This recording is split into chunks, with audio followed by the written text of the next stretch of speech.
Hey, how's it going, everyone? My name is Briggs, and this is my dad, Brett, and we are from Miles Pellet Stove, bringing you guys another pellet stove part replacement video on an old classic pellet stove called the Whitfield Advantage. And we're going to be replacing the auger motor today. I'll tell you, I still love this old stove. It's American made, and it's pretty easy to work on for the most part, and you can still get most of the replacement parts. But like Briggs said today, we are going to be replacing this auger motor. So this auger motor is attached to the auger shaft like so. And so this spins, bringing the pellets up out of your hopper, comes down the chute into your burn pot continuously to bring you fire. So we're going to show you how to do this. Let's have some fun as usual. Let's do it. All right, let's go. Okay, friends. Now, we'll slow it down just a little bit. I won't talk too loud. But the most important thing prior to working on your stove is unplug the stove. And if you feel uncomfortable, call your local service provider. So, let's get to it. These are the tools that you'll need. So, if you've got an impact, you want a 1/4 inch adapter. And if you don't have that at home, then you can use a ratchet, 1/4 inch, bingo. Then you want an Allen wrench, and usually you have a good set of these in your toolbox.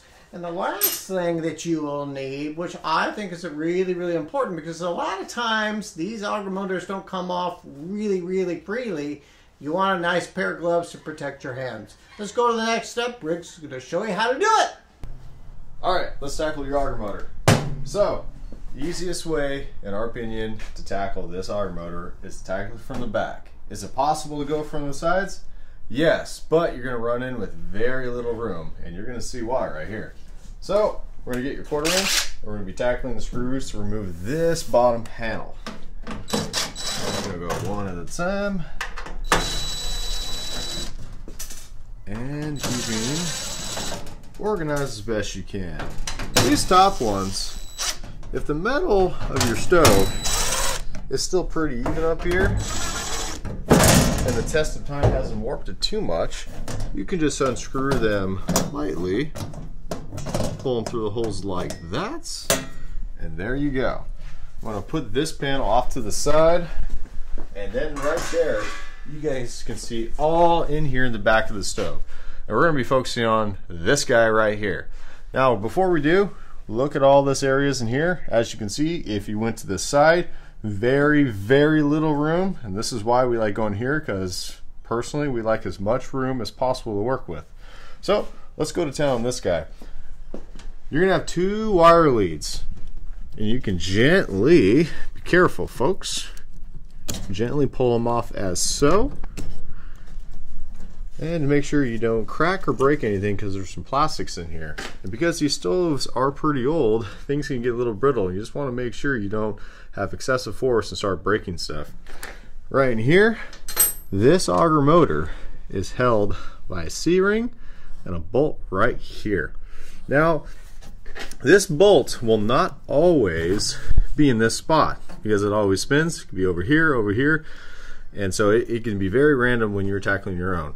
So you just want to be able to have enough room to get to it. A lot of times, if you don't like where it is, you can take the auger motor like this and spin it, and then you can have a better angle view right there. I'm going to take my 1/4 inch Allen wrench, I'm going to put it right in here, and we're going to slowly untighten this. Now, if your auger motor's been there for a while, it can be really in there, and sometimes you need to move this around to get it loose. This one right here, let's see if it's going to be our friend, and it is. This popped up really nicely. More than likely, if this auger motor has been in there for a long time and you try to take that out, it's not going to be your friend, despite even loosening the C-ring bolt right here. So a lot of times you're going to have to work it like this, kind of just give a little tension and keep working in there till eventually this will pop on down and then freeing it up. But right then and there, that's how you remove the auger motor. Okay, let's take the shiny new motor and let's put her in. So right here, more than likely, this part right here is going to be in different spots. This flat spot right here. You want to make sure you line up this flat spots where this bolt is on the C-ring. If you don't do that, and it's off to the side, and it doesn't create a nice hold, this thing is going to start moving slightly and start grinding metal, and you're going to be ruining your auger all in here, and it's not a fun time. So it's essential, line up this flat spot with that bolt. So right here, it lines up pretty nicely. You may have to move this if you need to, but since this is in a good right spot, we're going to put that in, hand tighten it there. All right there, that's holding good. And then we're gonna finally make sure we really tighten it with our tool here. Get a nice good twist. Don't have to over tighten it, but you still wanna make sure it has a nice hold. So it doesn't come loose. So we're working here on this table, and most people at home, they're working in the back of the stove and in awkward spaces, and so I always, if you can, use gloves. You'll be thankful you did. Very true. It's nice to have a pair of gloves right here, especially when you're taking it in and out and stuff, because if you yank real hard on here and it finally comes loose, you don't have gloves, you're going to be peeling some skin. Not a fun time. So, good point. Now, finally, since we have your auger motor in there, don't forget to make the connections. This is a very easy step to miss. So right here, just make sure you put them in gently. Does it matter which goes to what? It does not, thankfully. Okay. So you are all good there. Once you have your connections, your auger motor's in, it's ready to be powered up, and finally you'll have your last metal piece right here, and pretty sure you guys can figure out how to put that in, but other than that, you have your new motor in. That's it, guys. That's all we got for you. This has been good. Rink's got this in and out pretty easily, but most of the time, when this sits in here for a long period of time, Briggs is correct.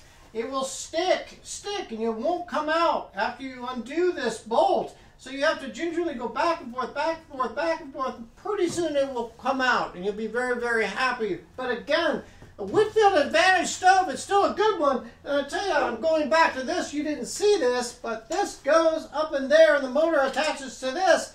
But this is how they built these things. Good golly, this is good American steel. This is a real quality product. Some of the newer stoves today are a little bit different, but they're still good. But we like the Whitfield Advantage. So, we'll see you on the next video. Thanks, guys.